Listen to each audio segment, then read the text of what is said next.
Corps,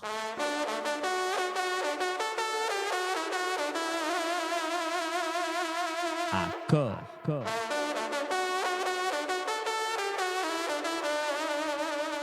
à corps. La France, figurez-vous, n'est pas que parisienne. C'est le titre d'une tribune qui a été publiée dans le HuffPost vendredi 12 janvier. La France, rappelez-vous, compte au total 18 régions et pourtant, dans le nouveau gouvernement, seulement 6 sont représentées: Île-de-France, Normandie, Hauts-de-France, Centre-Val de Loire, Pays de la Loire, Grand Est.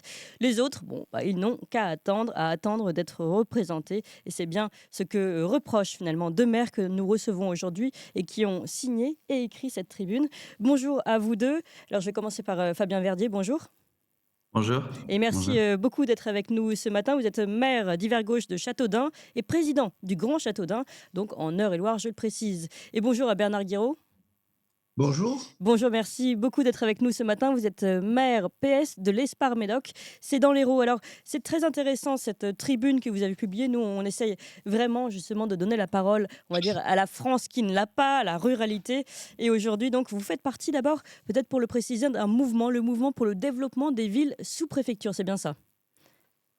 Oui, tout à fait, le mouvement, c'est-à-dire il y a 235 villes sous préfecture en France, en outre-mer, en Corse, partout, de Thionville à Limoux, de Neufchâteau à Castellane. Et l'idée, c'est de développer nos villes sous préfecture dans toute la France. Oui, et justement, c'est un peu l'appel que vous lancez aujourd'hui et avec cette tribune.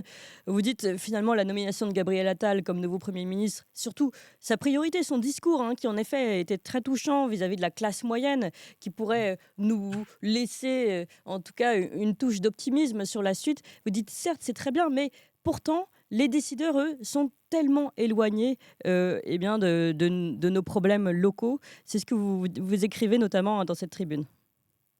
Fabien Verdier. Oui, tout à fait, oui, tout à fait. C'est vrai que on parle des classes moyennes et c'est bien, on parle pas assez des villes moyennes. Nous nous Mm. situons finalement entre la ruralité et les métropoles, avec les villes sous préfecture.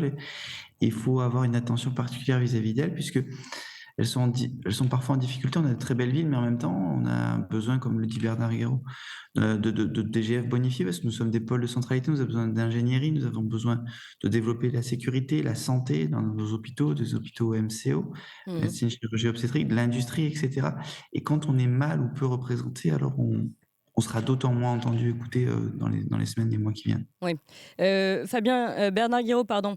De la même façon, vous avez signé cette tribune, vous signez finalement le manque de représentativité. Vous dites près de 67% des ministres sont franciliens. C'est quand même, c'est vrai que là, il y a un vrai problème de représentation, on va dire, de l'ensemble de la géographie, de la diversité française. Euh, pour vous, en quoi cette représentativité, ce problème de représentativité, plutôt, va porter des conséquences sur votre écoute? Je voudrais préciser simplement, l'Espar Médoc, c'est en Gironde et pas en Hérault, mais Ah pardon. voilà, c'est juste une petite précision. Euh, oui, vous avez raison de dire que, alors francilien, c'est pas non plus une tare, c'est pas le problème. Ouais, On a des compétences aussi dans la banlieue il parisienne. paraît. Et nous disons aussi que dans nos territoires ruraux plus particulièrement, eh bien, nous vivons au jour le jour les concitoyens et nos difficultés justement de territoires éloignés des grandes métropoles. Ça fait quelques mois que nous rencontrons nos décideurs.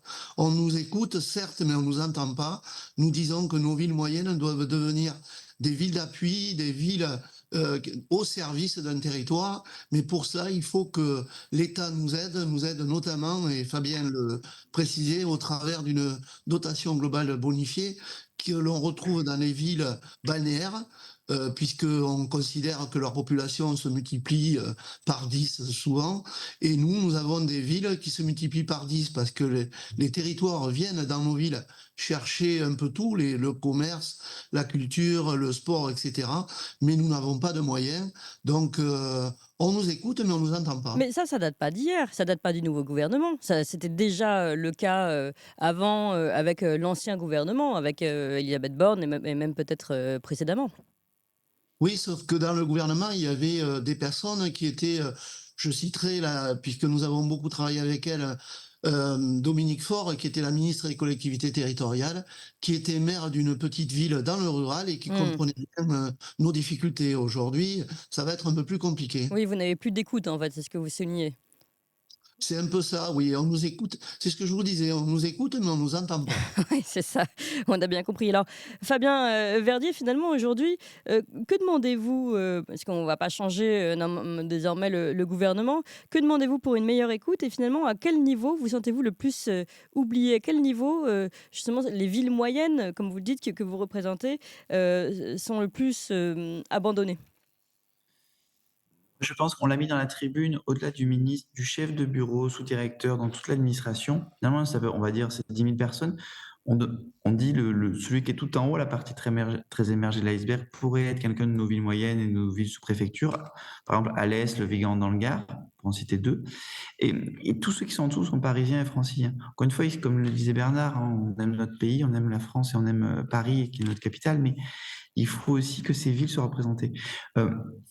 On aimerait également, c'est-à-dire l'Île-de-France devrait être un peu moins représentée parce qu'ils ont j'ai envie de dire une énergie cinétique propre. Il y aura les JO, il y a une Mmh. dynamique économique, il y a la défense, Mmh.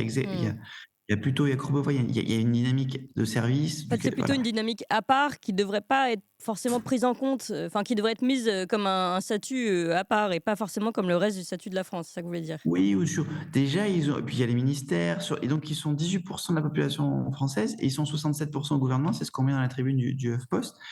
Moi, je dis, il devrait plutôt être représenté à 3, 4, 5% en dessous. Et nous, les villes sous préfecture moyennes, surreprésentées.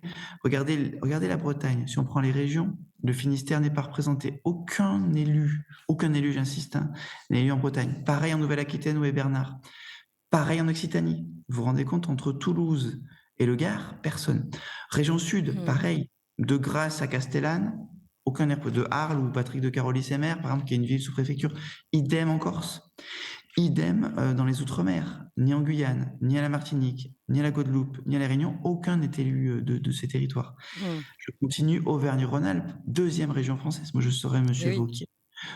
Je serais mécontent. Du Cantal à l'Allier, de l'Ain à l'Ardèche, aucun n'est représenté. Pensez l'Isère, la Savoie, la Haute-Savoie, aucun n'est élu de ces territoires-là. Ni les Alpes, ni les Pyrénées sont représentés. On est en hiver, par exemple. Mmh. Avant, il y avait cette logique géographique aussi qu'il faut tenir compte. La France, c'est Bien cet sûr. hexagone, et avec ses outre-mer, hein. Et puis, je poursuis Bourgogne-Franche-Comté.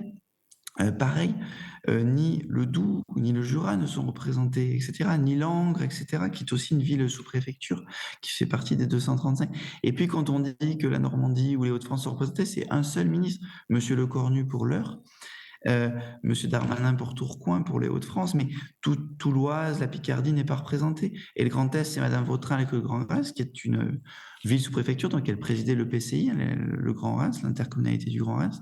Mais là, c'est pareil, l'Alsace n'est pas représentée, ni Thionville, ni Altkirch, etc., ni d'autres villes de ce territoire. Donc, ça fait très faible. Tout concentré en Ile-de-France, et même un journaliste, on a eu pas mal d'interviews, Le Parisien, Marianne, même le Monde et d'autres médias.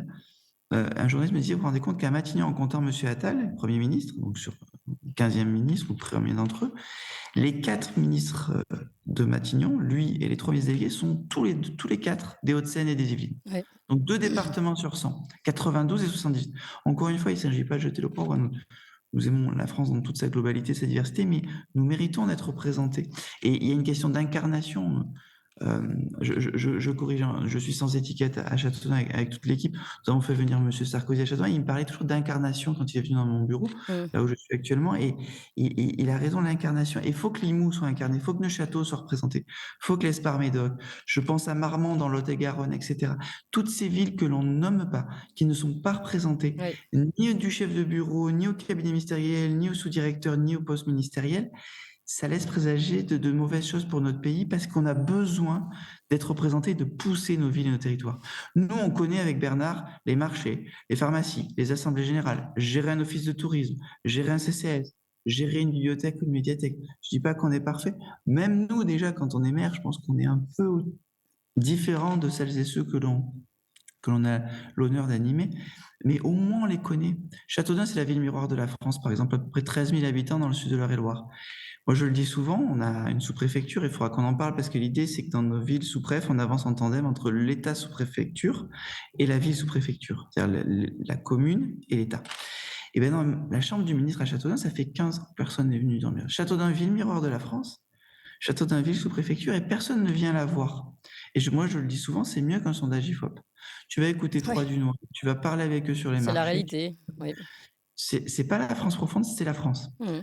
L'Esparmédoc, Neuchâtel, Châteaudun, Romorantin, Vendôme, c'est ça qu'il faut aujourd'hui mettre en avant. Nous, c'est ce que l'on fait avec l'association de manière transpartisane, droite, centre, gauche, peu importe, l'intérêt général avant tout. Oui. Non, mais c'est très clair ce que vous nous dites. Il faut, et puis comme vous le dites, c'est beaucoup mieux qu'un sondage. Malheureusement, aujourd'hui, on s'appuie un petit peu trop sur les chiffres et pas assez sur la réalité, sur la personne, sur les rencontres, tout simplement, sur ce que les gens ont à raconter, à nous dire. Je voulais vous poser deux questions. D'abord, est-ce que vous considérez que le fait qu'on ne puisse plus être maire et député ait rendu aussi cette coupure plus importante, on va dire, entre un bloc de décideurs parisiens et puis le reste de la France. Et puis finalement aussi, puisque vous attendez que le gouvernement vous représente mieux, est-ce qu'il ne faudrait pas plutôt considérer changer de paradigme et tenter d'avoir une France un petit peu moins jacobiniste? Je vais me tourner d'abord cette fois-ci vers Bernard Guiraud. Alors, pour la première question, alors ça n'engage que moi, bien sûr, mais pour moi, on a mis en place encore des fonctionnaires parisiens en ne permettant pas à nos députés et nos sénateurs de rester maires. Quelque part, je comprends l'emploi du temps. C'est vrai que c'est compliqué d'être maire et député ou sénateur. Ça, j'entends. Sauf que quelque part, ils ont la température. Comme disait tout à l'heure Fabien, nous, les maires, on vit toutes ces assemblées générales et puis au Oui, jour le jour, quoi. oui. Le trottoir, Le et encore marché, le trottoir, le commerce, oui, exactement, et le trottoir n'est ni de droite ni de gauche, et je peux bien vous le sûr. confirmer. Mm. Donc du coup, ces maires qui ne peuvent plus être députés ou sénateurs, et je vous rassure, quand je me rase, je me vois pas, donc je suis très à l'aise là-dessus. Non, pour moi, c'était pas une bonne chose. Je voudrais revenir aussi sur les sondages.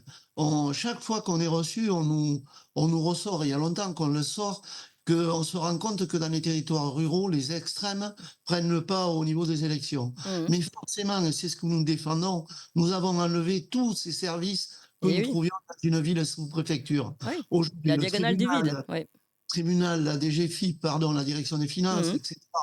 Et il vient au moment où tant que nous ramènerons pas les services et nous aider à nous, les maires villes sous préfecture, nous aider à ramener du service dans les territoires, eh bien, il ne faudra pas s'étonner que les extrêmes prennent le pas au niveau des élections. Bah évidemment, évidemment, mais c'est compréhensible. Ces gens-là sont mécontents, comme vous le rappelez. Plus de postes. Moi, je sais, parce que ma grand-mère est là-bas. Plus de postes, plus de services, plus de toute façon, les boucheries, les petits commerces partent. On peut même plus tirer d'argent. Il n'y a plus rien. Il n'y a plus rien. Mmh. Et pourtant, ces gens-là payent les mêmes impôts. Ils payent les mêmes impôts. C'est-à-dire qu'on paye, on paye autant pour n'avoir rien. C'est quand même, ça pose même des questions sur le principe de l'impôt. Je veux dire, il n'y a aucune égalité. Ces personnes n'ont plus aucun service public. Ils sont obligés de faire je ne sais plus combien de kilomètres pour atteindre justement la première ville où où on peut avoir les services, sans compter le prix du carburant, justement. Donc, tout ça, évidemment, crée une forme de mécontentement, qu'on comprend très bien. Et je voulais vous poser cette deuxième question sur l'organisation. C'est-à-dire que là, vous dites finalement le gouvernement est mal représenté. Mais si on changeait les choses aussi, plutôt que d'attendre qu'un gouvernement tiré de Paris s'intéresse aux régions, pourquoi on ne donnerait pas plus d'importance et plus de pouvoir, plus de compétences aux régions ou aux territoires, comme c'était le cas avant? On voit bien que même les communes, les mairies, perdent peu à peu leurs compétences et surtout leurs dotations. Est-ce qu'il ne faudrait pas amorcer un mouvement inverse? Absolument, mais ça fait longtemps que, alors Oui, pas oui, que l'association, mais ça fait longtemps que les maires le disent. J'allais dire, partons de la base et donnons plus de pouvoir aux maires. On donne les oui, responsabilités, ça c'est clair. aux Hein, quand tu localités. ne vas Oui. pas dans la commune, c'est le maire qui part au tribunal ou qui va défendre son projet. Donc, quelque part, vous avez raison, il faut donner plus de pouvoir aux maires et en remontant, ça s'appelle la décentralisation. Sauf qu'on le dit, on l'annonce à chaque nouveau gouvernement, mais on n'en voit pas les effets. Oui, et concernant justement, vous avez perdu la taxe d'habitation, etc. Vous voyez bien, vous êtes censé avoir des aides. Vous dites, vous ne recevez absolument, enfin, vous ne vous y retrouvez pas aujourd'hui dans votre balance d'équilibre? Non, absolument pas. On parlait tout à l'heure de la dotation globale bonifiée. Mm. Je vous disais, une ville balnéaire se multiplie par 10 pendant un mois et demi. Nous, on se multiplie par 10 pendant 12 mois. Puisque moi, je prends l'exemple de ma ville que je connais le mieux. J'ai 6 000 habitants et on a une zone de chalandise de 60 000 personnes qui viennent 12 mois sur l'Espar venir chercher, c'est ce que je vous disais tout à l'heure, la culture, le sport, les commerces, etc. Donc, il vient un moment où nous aussi, on aimerait bien avoir plus de DGF bonifiés, pardon, oui, plus de dotation globale bonifiée pour que nous puissions investir au service du territoire. C'est pas investir que pour la ville de l'Espar, puisque quand on parle de nos villes sous préfecture, eh bien, on parle de villes de centralité, villes d'appui. C'est là où tout se fait. D'ailleurs, il y a un revers à ça quand vous parliez des petits commerces. Comme nous sommes des villes de service, autour de nos villes se sont installées, bien sûr, des zones commerciales au détriment de nos centres-villes et de nos petits commerces. Eh oui. Donc, il faut que nous puissions les aider, mais pour ça, il nous faut des moyens et il faut que l'État en prenne conscience. Mais depuis quand, je vais me tourner cette fois-ci vers Fabien Verdier, depuis quand cette, on va dire, les villes, les communes perdent leurs moyens, leurs compétences et leurs dotations? C'est un mouvement qui a été amorcé depuis quand? Ça fait plusieurs années. Premièrement. Deuxièmement, je pense qu'il faut redévelopper l'industrie. Comme dit Oui. Bernard, on est pôle de centralité. Plus on aura d'industrie, plus on aura de CFE, contribution foncière des entreprises, de taxes foncières liées à l'économie. C'est ça qu'on a perdu aussi. Si on avait tous 3 usines de plus, c'est pour ça que nous, on propose avec le mouvement des villes sous préfecture qu'on ait à peu près 100 hectares chacun en développement industriel et économique pour redynamiser. Comme ça, on ne va même pas chercher de l'argent auprès de l'État. On demande du développement. Après, ce que vous avez dit sur la taxe d'habitation, parce que vous savez, en fait, on compense à ISO à l'année N, mais après, il y a une dynamique de la fiscalité que l'on ne retrouve plus dans les communes et les Oui. intercommunalités liées aux sous-préfectures. Il y a aussi cette idée, nous, on le prône, c'est-à-dire qu'il faut qu'on marche sur deux jambes, sous-préfet, sous-préfecture et mairie. On propose que le ministère de l'Intérieur réunisse 3-4 fois par an un comité stratégique avec les 235 x 2. Ce serait avec les personnes autour, on serait à peu près 500, et de réfléchir à quel avenir pour les sous-préfectures, quel avenir pour les villes sous-préfectures et leurs arrondissements. Et ce que disait Bernard est très important sur le bassin de vie, 50, 60 000 habitants, 70 000 habitants. Parce qu'il y a ce que vous dites, en plus, nous, encore une fois, on est plutôt ville moyenne. Oui, oui. 6 000 habitants, 10 000 habitants, l'INSEE parle de 2 000 habitants, pour être une ville, 12 000, 17 000. Il y en a des beaucoup plus grandes. Bon, il y a un écart type, il y en a des plus petites et des plus grandes. L'Argentière est plus petit, Reims est plus grand, évidemment. Mais comme il y a moins de services dans des villes de 3 000 à 4 000 habitants, on vient chercher d'autant plus à l'Espar-Médoc des services qu'on n'avait plus. Alors l'État nous dit, mais on vous a mis des maisons France Service, on vous fait Action Cœur de Oui, Ville, mais ça, ça suffit pas les du maisons tout. France Service, oui. C'est vraiment insuffisant. C'est un début de quelque chose, mais c'est vraiment très, très, très insuffisant. Et donc, en fait, il faut redynamiser par l'industrie, par l'économie, et après, on pourra faire des politiques culturelles et sportives. Il y a aussi la question du désenclavement, la question de la mobilité, Oui. des TER, par exemple. On a mis peut-être beaucoup d'argent dans les 30 dernières années vers les métropoles et les TGV. Et les Il faut TGV. aider nos métropoles. La France a besoin de Toulouse et de Nantes pour lutter contre Shanghai ou New York, ou en tout cas être en compétition internationale. Mais nos villes moyennes ont besoin. Et donc, ça, moi, j'appelle ça la France des TER plus à l'heure, des TER plus fréquents, des TER modernes. Et avec les régions, évidemment, nos 18 Mais ça, c'est régions. vrai. Arrêtons-nous un petit peu sur les TER, parce que c'est un très bon exemple. Je trouve que c'est une très bonne illustration. Et puis, c'est concret. Finalement, on voit bien aujourd'hui. Bon, d'abord, les TGV aussi sont en retard. Hein, mais on voit bien qu'il y a un paquet d'argent qui a été mis sur les TGV, les nouvelles lignes de TGV. Et on voit bien les TER qu'on prend, qui sont de plus en plus. On se demande s'ils vont pas s'écrouler en roulant, quoi. Ils tremblent, ils ne tiennent pas sur leurs rails, ils sont de plus en plus vieux. On voit bien qu'il y a des priorités qui sont celles des grands axes de métropole et absolument pas celles des villes moyennes. Encore une fois, on retombe sur ce que vous disiez. Et oui, et moi je dis qu'on a aménagé la France par la cherté de l'immobilier autour de Paris, Oui. ou autour de Bordeaux, de Lyon, des grandes métropoles. Et donc on n'a pas aménagé le pays. C'est pour ça que dans la tribune, on dit qu'il faut développer les territoires, développer par l'industrie, développer par les TER, par les hôpitaux. J'insiste sur les hôpitaux MCO. On peut avoir dans ce pays 250 maternités ou 250 blocs Mais ça, c'est opératoires. absolument pas le mouvement. Mais ça, c'est pas que depuis le nouveau gouvernement. Depuis, Non, nous, on en a ça, c'était beaucoup plus parlé ancien. avec notamment Emmanuel Macron. Il y a eu énormément de fermetures de lits depuis le début de l'ère entre guillemets Macron. Bon, ça avait commencé avec Sarkozy et le T2 TR, c'est ça? Enfin, la T2A, T2A, pardon. tarification à Ouais, l'activité. voilà. Mais ça n'arrête pas d'augmenter et depuis qu'Emmanuel Macron est élu, ça a pris un mouvement, très, très fort. Donc on voit bien que c'est un mouvement qui a commencé depuis longtemps et qui va vers une forme de désertification, désert médical, désert des services, comme vous l'avez dit. Et ça ne date absolument pas depuis de ce tout nouveau gouvernement qui, en effet, montre par sa représentativité qu'il y a un oubli du reste de la France. Mais c'est un mouvement de longue date. Tout à fait, mais là, on a l'impression qu'on touche une asymptote, quelque chose d'assez exponentiel. Nous, on le dit, les 235 villes sous-préfets, c'est un peu la colonne vertébrale de la France, Oui, c'est un oui. peu les terminaisons nerveuses de notre pays. Et même quand on voit les premiers déplacements à Dijon, à Caen, on va encore voir un CHU. On pourrait avoir un centre hospitalier de proximité à Romorantin, à Châteaudun, à Nogent-le-Rotrou, pour citer l'Eure-et-Loir. On pourrait, vous voyez ce que je veux dire? Et on sent bien que dans le tropisme, il y a un tropisme grandes villes métropoles. Encore une fois, il faut aider nos grandes villes métropoles, c'est pas le sujet. Mais il faut aussi penser à nos villes moyennes, Bah oui, celles qui souffrent dans la mondialisation, oui, dans le progrès technique des tout à qualifiants. fait. Les jeunes qui partent aussi à Les 18-20 villes ans. moyennes n'ont pas la mondialisation heureuse, entre guillemets. Voilà, et avoir des formations post-bac dans nos villes. Il faut tout avoir, des Mmh. TER qui marchent, de A à Z. On dit non, on demande un plan d'action de A à Z. Des hôpitaux, des formations post-baccalauréat.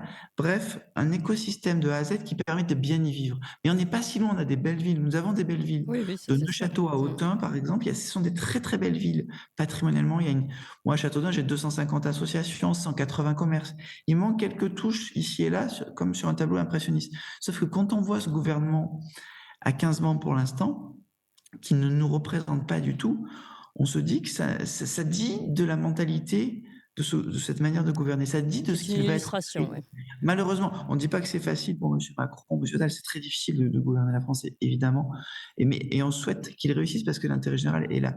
Mais on ne sent pas, après les Gilets jaunes, après ces difficultés, les villes moyennes, villes sous préfecture depuis 30 ans, depuis 40 ans, peut-être même, allez, depuis un siècle, quand on a fait le colloque qui a ouvert cette association sur les villes sous préfecture en novembre 2022, il y avait M. Tessier qui enseignait à la Sorbonne qui disait depuis les années 1920, depuis la réforme Poincaré, il n'y a pas eu de travail sur les sous-préfectures. Mmh. Alors, je ne parle même pas des villes sous-préfectures qui sont un angle mort de la politique publique française. Alors, il n'y a pas que l'État, il faut que l'Union européenne, on a fait un manifeste sur les villes moyennes, il faut l'Union européenne pour les élections européennes, c'est sur notre site internet, villesousprefecture.fr. Il faut les régions. On avait été auditionné par la région Occitanie. Il y a 23 villes sous-préfectures en Occitanie. Ils commencent à parler de villes d'équilibre. Vous voyez, Bernard dit point d'appui, pôle de centralité, ville d'équilibre. Mais il faut encore. J'aime bien citer parce que le Gard, par exemple, Alès, le Vigan, tu as 2 villes sous-préfecture. C'est Céret et Prades dans les Pyrénées-Orientales, par exemple. Ben, c'est ces villes-là qu'il faut aider à accompagner. Ces villes et ces EPCI, hein, les intercommunalités, le bassin de vie, comme le disait très bien Bernard. Oui. Bernard Guiraud, mais vous considérez que finalement votre tribune qui appelle à reconnaître que la France n'est pas que parisienne, que votre tribune, que ça suffira pour vous faire entendre? Vous ne pensez pas qu'il faut taper un petit peu plus fort du poing sur la table pour vous faire reconnaître, pour potentiellement avoir récupéré des compétences qui étaient celles des communes, récupérer des dotations que vous avez perdues, notamment sous la Macronie? Qu'est-ce que vous attendez vraiment, puisque ce n'est pas cette tribune malheureusement qui va faire changer les choses? De toute façon, alors je suis un ancien rugbyman, hein, des matchs on en a perdu, mais on en a aussi gagné. Donc pour moi, il faut continuer le match et puis se battre pour arriver au moins à des avancées. On sait très bien qu'on n'aura pas tout demain dans un grand plateau d'or. Il n'y a pas de souci, on va se battre, on va continuer, parce que pour nous, Fabien le disait, c'est l'intérêt commun. C'est l'intérêt, j'allais même dire, du pays. Si on veut sauver nos territoires et sauver nos concitoyens, entre guillemets, il faut que le gouvernement nous entende. Alors encore une fois, c'est pas contre, on fait pas de la politique politicienne. On n'est pas en train de dire dans notre tribune que ça continue avec Macron. Non, c'est vraiment la constitution de ce gouvernement qui nous a interpellés et c'est pour cela que nous avons fait cette tribune. Mais nous en avons fait d'autres sur d'autres sujets, sur tous les sujets qu'on a évoqués. On a souvent médiatisé autour de ça. Et encore une fois, on attend d'être reçu. Aujourd'hui, il y a un gouvernement, il est ce qu'il est, on l'a dit, on a dit notre mécontentement. Maintenant, on est ouvert au rendez-vous, on est ouvert aux négociations et soyez certaines. D'ailleurs, je voulais vous dire que vous pourriez être adhérente de notre assaut parce que c'est à peu près le discours qu'on porte dans tous vos propos. Oui, oui, bah, non, mais je suis d'accord avec ce que vous dites, mais je ne suis pas tout à fait d'accord avec la conclusion que vous tirez en disant bon, je fais une tribune et puis on ne veut pas faire de politique politicienne et donc ne pas s'opposer frontalement à Emmanuel Macron. C'est vrai, je comprends. D'ailleurs, vous l'avez fait, vous avez appelé à voter Emmanuel Macron au deuxième tour des élections. Donc, je comprends aussi la position dans laquelle vous êtes, mais en même temps, pour utiliser un terme à la mode, tout ce que vous dites, on est d'accord avec vous. Et d'un autre côté, on a l'impression que ça manque un petit peu d'impulsion, de réaction. Et malheureusement, j'ai bien peur que ce gouvernement qu'aujourd'hui vous critiquez sur la composition doit être critiqué aussi sur les positions politiques et sur justement l'absence de prise en compte de cette France réelle. Et j'ai l'impression, voilà, pour le dire gentiment, que vous êtes un petit peu trop gentil, que peut-être par peur des extrêmes que vous avez cités tout à l'heure, mais peut-être faudrait-il prendre le mal, le véritable mal, celui qui refuse de prendre la France, justement de regarder la France, de le prendre de regarder ça en face. Non, mais j'entends ce que vous dites, mais soyez certaine que s'il faut donner quelques gifles, on va les donner. Moi, ce que je voulais vous dire, c'est que nous sommes créés quand même, il ne faut pas l'oublier, depuis mars 2023, quoi. Mmh. Ça fait, on n'a pas un an d'existence, et en un an, Fabien a rencontré le président Macron, on a rencontré le président du Sénat, le président de l'Assemblée nationale, la ministre des collectivités territoriales, le ministre des comptes publics. Voilà, on a fait passer un message. Oui, et Là où est-ce vous que vous avez avez raison. vous dites, oui, c'est ce que vous disiez tout à l'heure, on vous a écouté, mais vous a-t-on entendu? Alors là où vous avez raison, c'est le premier signal, puisqu'aujourd'hui, dans nos travaux avec notamment Dominique Faure, puisque encore une fois, c'est quand même la ministre des collectivités territoriales, et c'est de là qu'auraient pu venir nos quelques idées. Bon, aujourd'hui, on vient de constater qu'on nous a écoutés mais pas entendus au regard du gouvernement. Je pense qu'avec Fabienne, dans les prochains rendez-vous, je pense qu'on va faire savoir qu'on est mécontent et qu'il va falloir qu'il nous donne des solutions, parce que sinon, on va peut-être engager d'autres formules. Je vous suis là-dessus. Ah, et comme quoi alors? Comme vous êtes un ancien rugbyman, ce serait quoi les formules? Ce serait quoi le plaquage en règle? Le plaquage en règle, c'est justement peut-être ça, peut-être des manifestations dans nos villes, parce que je suis persuadé que si on motive la population autour de nos besoins, je pense qu'on va avoir une écoute là pour le coup. Ouais. Eh bien, en tout cas, merci beaucoup à vous 2. On a entendu, votre message, je vous le dis, hein, je pense que ça fait vraiment partie, en tout cas nous, de notre combat à faire entendre cette France qui n'est malheureusement pas suffisamment entendue et qui est la vraie France et pas seulement la France parisienne ou la France francilienne. Merci en tout cas pour cette tribune. Fabien Verdier, maire de Châteaudun, président du Grand Châteaudun, et Bernard Guiraud, maire de l'Espar-Médoc, dont on a parlé également, qui est en Gironde. Merci à tous les deux. Et puis, Toxin continue. On va continuer